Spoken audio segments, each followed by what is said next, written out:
Hoy vamos a explorar una de las historias más fascinantes y olvidadas de la metalurgia medieval, el hierro de los pantanos, un recurso natural que comunidades enteras cosechaban como si fuera un cultivo agrícola. Antes de continuar con el video, recuerda suscribirte al canal para más narrativas documentales como esta. Imagine por un momento un paisaje empapado en el norte de Europa, donde la niebla matutina flota sobre aguas oscuras y la turba se acumula a lo largo de los siglos. Los pies se hunden en el lodo rojizo y el aire carga un olor característico a materia orgánica en descomposición. Para ojos inexpertos, este escenario no es más que un obstáculo a rodear. Sin embargo, hace más de 1000 años, un herrero medieval habría reconocido de inmediato lo que yacía oculto en ese lodo fétido. Se habría arrodillado y comenzado a excavar, porque dentro de ese barro existía hierro. No un mineral enterrado por fuerzas geológicas o extraído de túneles profundos, sino hierro que creció allí, depositado grano a grano durante décadas por bacterias y aguas subterráneas, esperando ser cosechado como una plantación. Esta es la historia de cómo comunidades medievales transformaron lodo de pantano en metal, y de 1900, cómo ese metal poseía una propiedad que el acero moderno aún lucha por alcanzar. Para comprender el hierro de los pantanos, es necesario primero entender qué sucede a nivel químico dentro de una turbera. El hierro se disuelve en las aguas subterráneas a partir de rocas y suelos circundantes. En el ambiente pobre en oxígeno del subsuelo, permanece en una forma soluble llamada hierro ferroso, esencialmente invisible, disuelto en el agua, como la sal en el agua del mar. Pero cuando esa agua rica en hierro sube a la superficie a través de manantiales o penetra en zonas húmedas, algo fundamental cambia. Encuentra oxígeno. El hierro ferroso se oxida en hierro férrico, que es insoluble. Se precipita del agua como partículas sólidas de oxihidróxido de hierro, principalmente un mineral llamado guetita. Estas partículas se acumulan en la turba, en los sedimentos alrededor de las raíces de las plantas, formando capas de material poroso y quebradizo de coloración naranja óxido. Este proceso no es solo química, es también biología.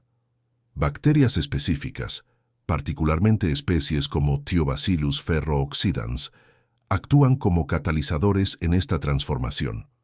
Oxidan el hierro enzimáticamente, concentrándolo como parte de su ciclo vital. Y existe una señal que revela la presencia de estas bacterias sin necesidad de ningún equipo. Dejan una película distintiva en la superficie de las aguas estancadas, una película que parece aceite, pero que en realidad consiste en un precipitado gelatinoso de hidróxido de hierro. Si alguien lo toca, se fragmenta como vidrio fino en lugar de fluir como el aceite.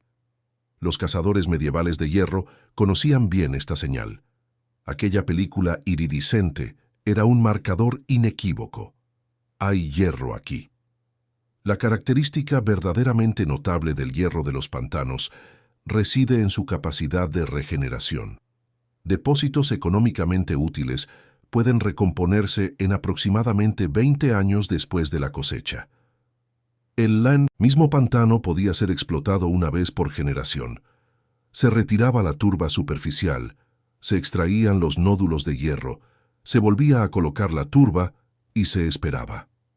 2 décadas después, las bacterias y las aguas subterráneas habrían depositado una nueva cosecha metálica. Esto convierte al hierro de los pantanos en uno de los únicos minerales metálicos renovables de la historia humana, un recurso que se regeneraba naturalmente mientras las comunidades lo utilizaban.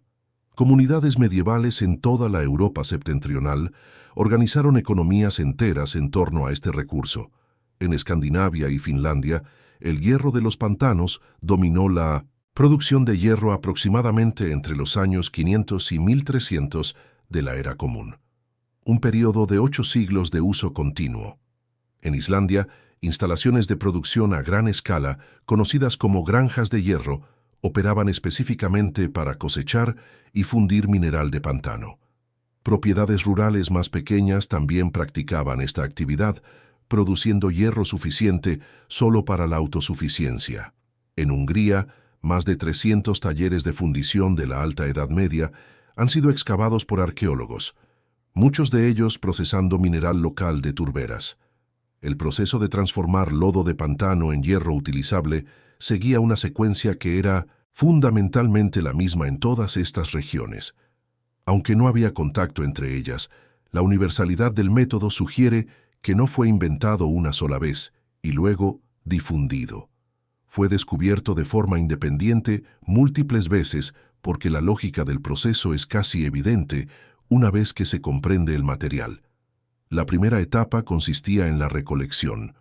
Los trabajadores medievales del hierro identificaban depósitos de mineral de pantano leyendo el paisaje. Buscaban pasto marchito, terreno húmedo con vegetación específica que aprecia la humedad y de coloración marrón rojiza en aguas cercanas.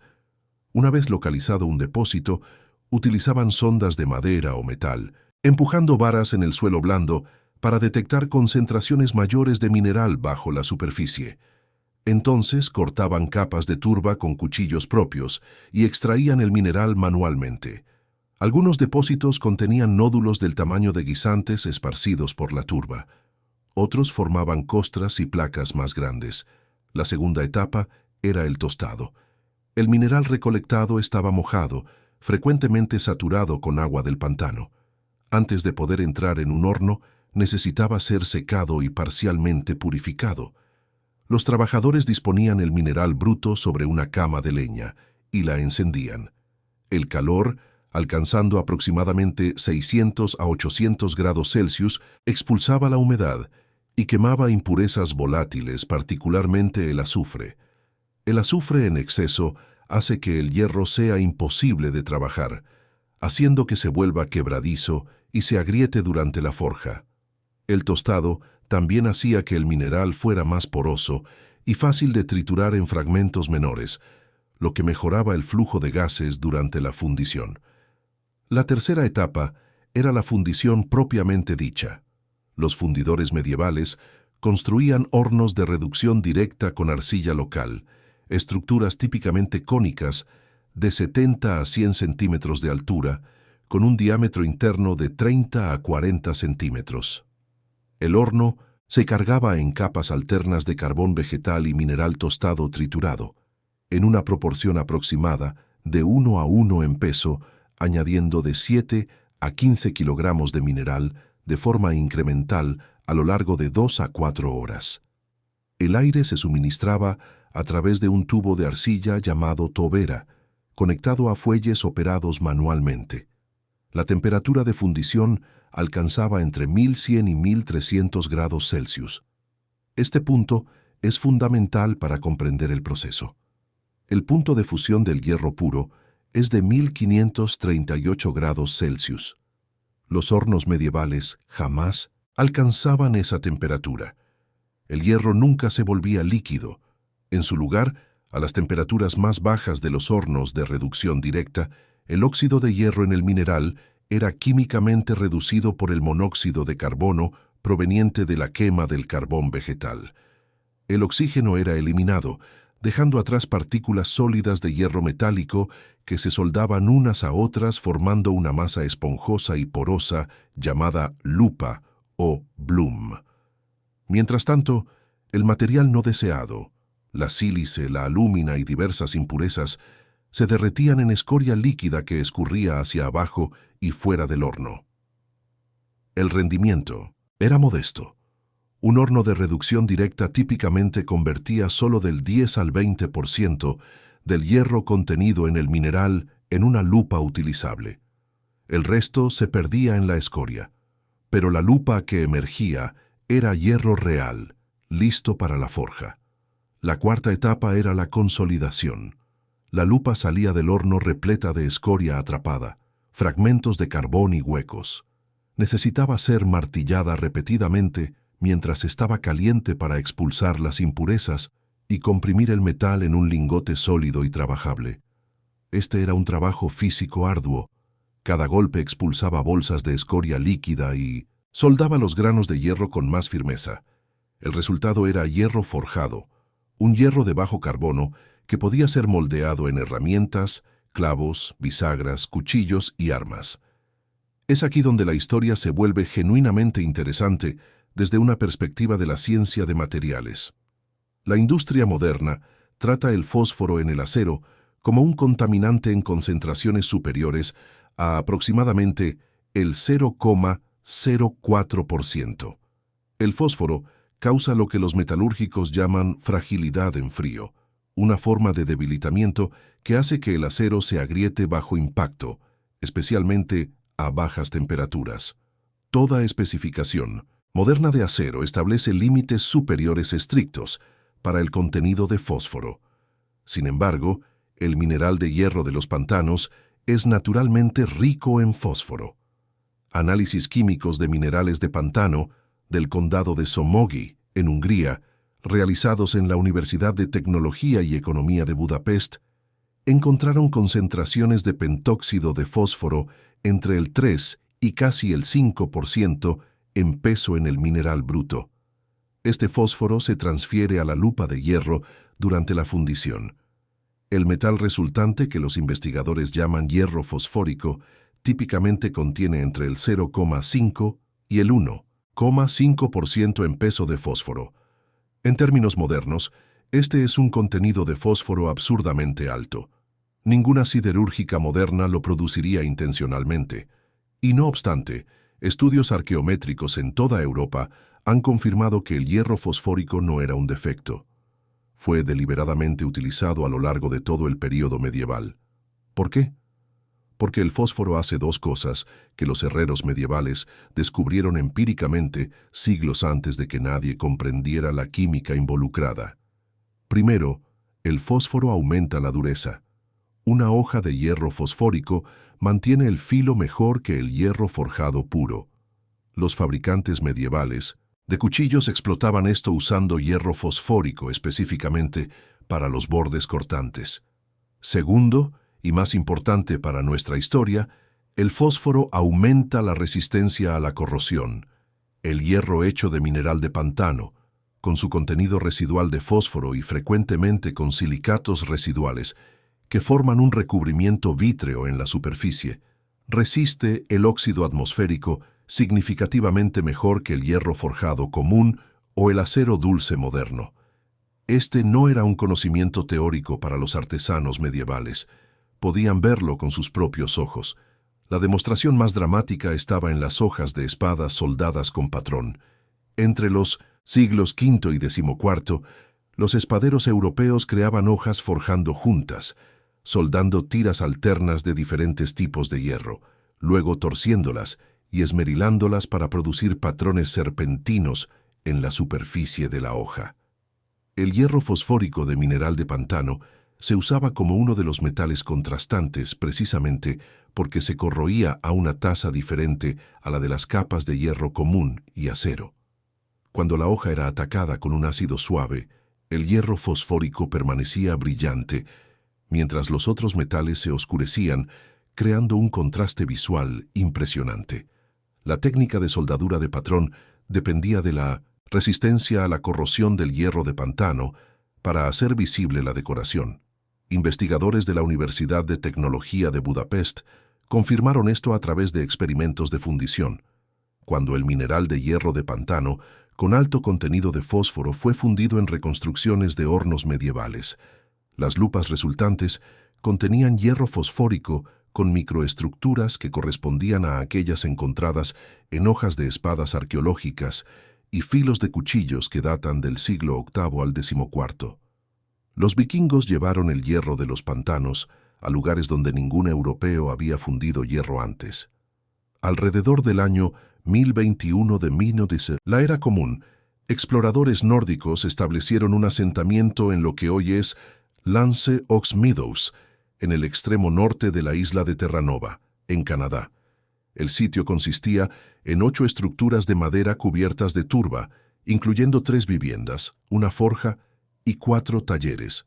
Los arqueólogos recuperaron 98 fragmentos de clavos y numerosos remaches del lugar, junto con 15 kilogramos de escoria. El análisis de la escoria confirmó que correspondía al hierro de los clavos. Los nórdicos habían localizado una turbera local, cosechado hierro de pantano de ella, lo fundieron en el lugar y forjaron clavos para la reparación de barcos. Esta fue la primera producción de hierro en América del Norte y se realizó con hierro de pantano.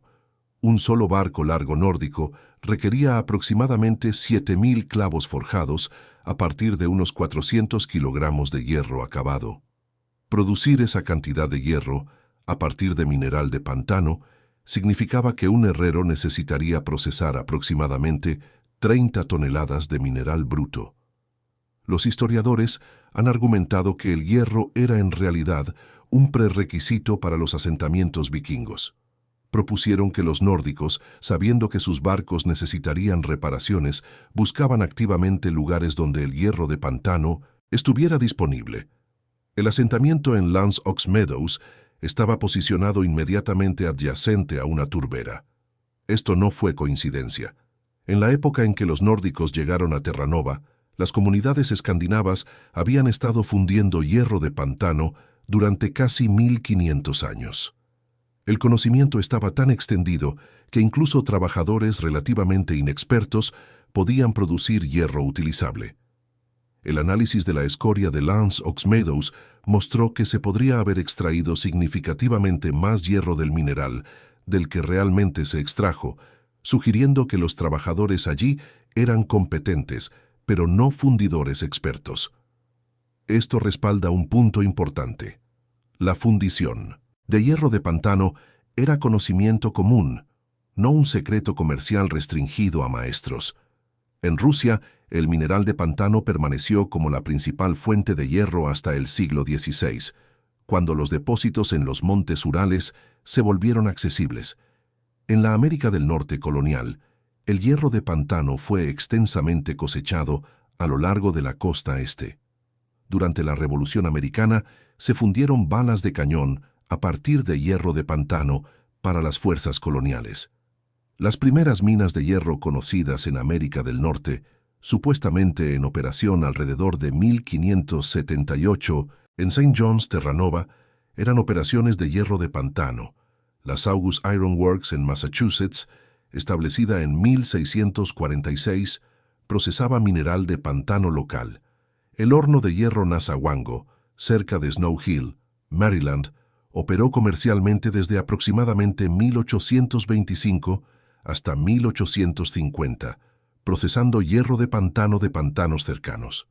En toda la región central y sur de Nueva Jersey, el hierro de pantano fue fundido y forjado en herramientas y rejillas estructurales, de hierro forjado específicamente, valoradas por su resistencia natural al óxido.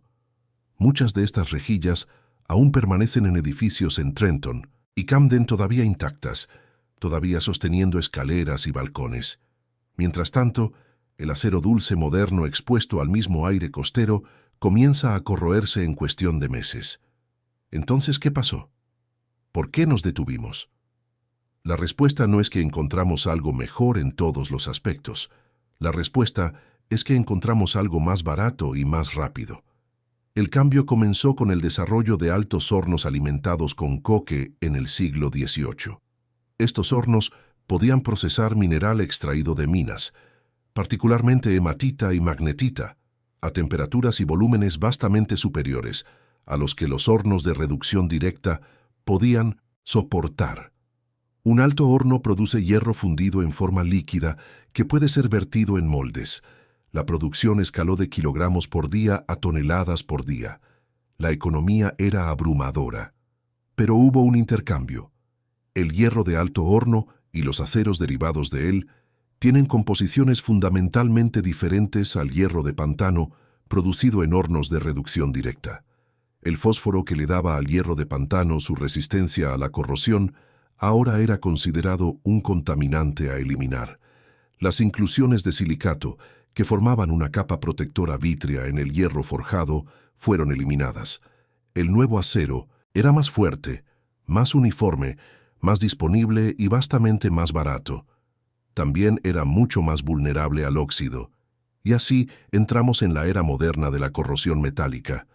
De acuerdo con la Administración Federal de Carreteras y la NASA International, el óxido le cuesta a los Estados Unidos 276.000 millones de dólares cada año.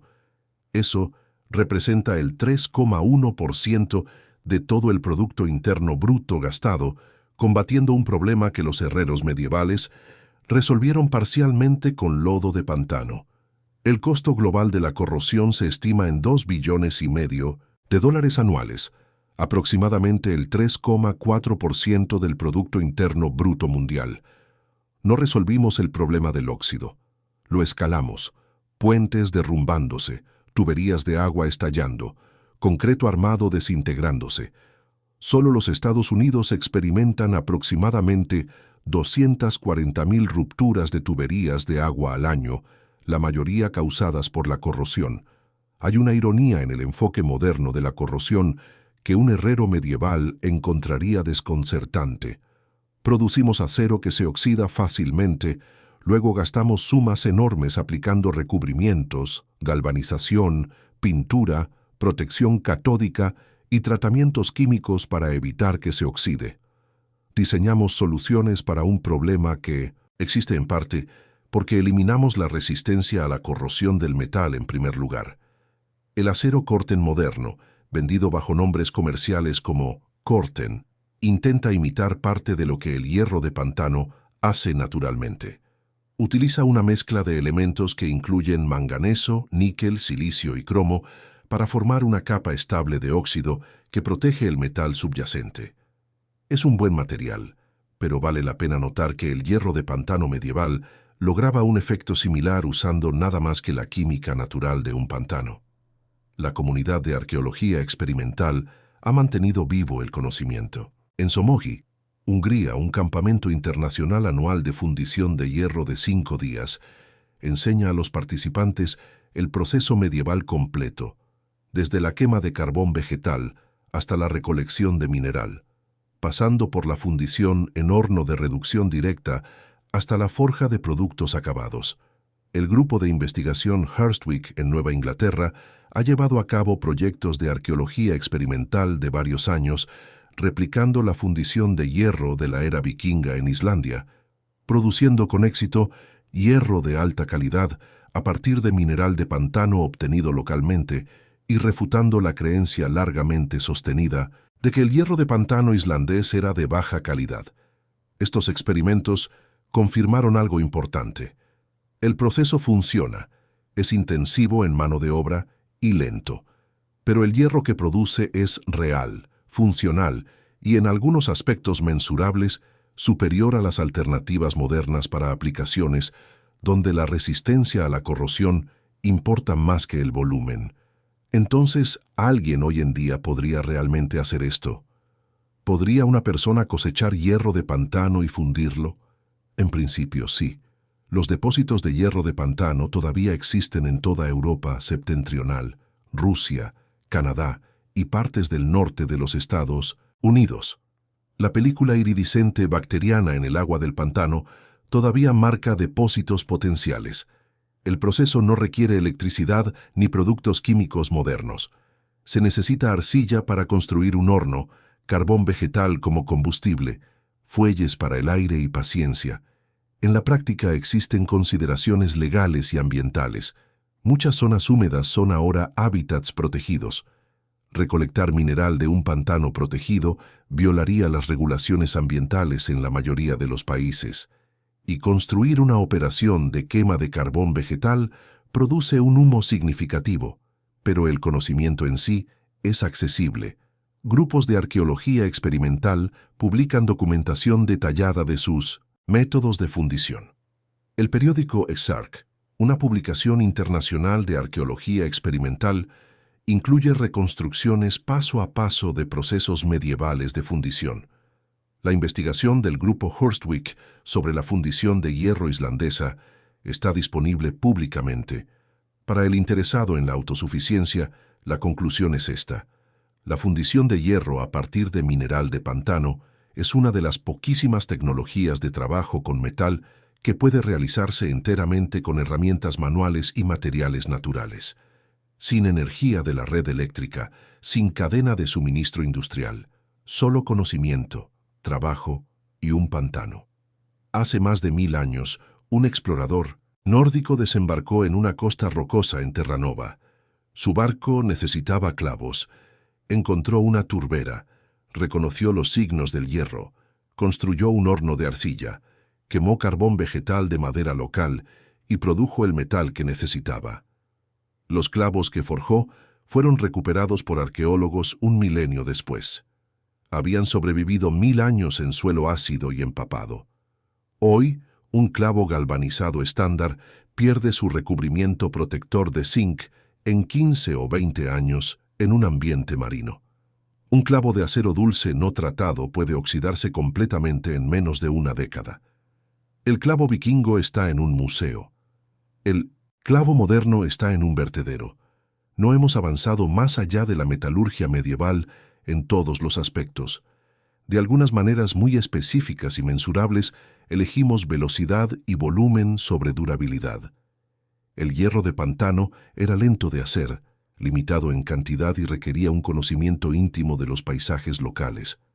Pero duraba, y una factura de corrosión de 276.000 millones de dólares que pagamos cada año sugiere que durar vale más de lo que le hemos dado crédito. En los pantanos del norte de Europa, en las turberas de Escandinavia, en las zonas húmedas, desde Rusia hasta Canadá, el hierro todavía crece. Grano a grano, año tras año, las bacterias y las aguas subterráneas continúan depositando este mineral renovable. La película iridiscente todavía flota en la superficie de las aguas estancadas, marcando depósitos para cualquiera que sepa leer las señales. El conocimiento sobrevive en comunidades de arqueología experimental, en artículos académicos y en fragmentos de clavos de 1000 años preservados en vitrinas de museos. Tal vez la lección más profunda del hierro de los pantanos no sea sobre metalurgia, es sobre las elecciones que hacemos cuando la escala se vuelve posible. Los herreros medievales trabajaban dentro de las limitaciones de sus materiales y procesos. Producían metal lentamente, en pequeñas cantidades, con un profundo conocimiento de cada etapa. El metal que creaban cargaba con las características químicas de su origen, y esas características, tratadas como defectos por la industria moderna, conferían propiedades que todavía intentamos replicar artificialmente. Cuando los altos hornos hicieron posible la producción en masa, la prioridad cambió. El volumen sustituyó a la calidad en ciertos aspectos. La uniformidad sustituyó a las peculiaridades beneficiosas. El fósforo fue eliminado porque causaba problemas en algunas aplicaciones, aunque fuera ventajoso en otras. Y ahora gastamos una parte significativa de nuestra riqueza colectiva combatiendo las consecuencias de esa elección. Esto no es un argumento para abandonar la metalurgia moderna. Los aceros que producimos hoy hacen posibles estructuras y tecnologías que los herreros medievales jamás podrían imaginar. Pero es un recordatorio de que el progreso no siempre significa mejora en todas las dimensiones. A veces, al ganar en un área, perdemos en otra. El hierro de los pantanos representa una forma de pensar sobre los recursos que es fundamentalmente diferente de nuestro enfoque moderno. Era un recurso renovable en una época en la que la mayoría de las personas ni siquiera concebía tal categoría. Era un proceso que requería paciencia medida en décadas, no en minutos. Era una tecnología que funcionaba con la naturaleza en lugar de contra ella, aprovechando procesos biológicos y químicos naturales. La historia del hierro de los pantanos es, en última instancia, una historia sobre lo que valoramos. Los herreros medievales valoraban la durabilidad porque no tenían otra opción. Su metal necesitaba durar porque producirlo era demasiado trabajoso para desperdiciarlo. Nosotros valoramos la velocidad y la escala porque podemos. La próxima vez que vea una mancha rojiza en un arroyo o una película iridiscente en la superficie de aguas estancadas, recuerde que está mirando la misma señal que guió a los herreros medievales a sus depósitos de mineral. El hierro todavía está allí, creciendo lentamente, esperando a quien tenga el conocimiento y la paciencia para cosecharlo. Si aprendió algo nuevo con este video, considere suscribirse al canal. Cada semana exploramos conocimientos medievales olvidados como este, historias de tecnologías que nuestros antepasados dominaron y que aún tienen mucho que enseñarnos. Deje un comentario contando qué técnica medieval le gustaría que investigáramos a continuación. Tal vez sea la próxima historia que contaremos juntos.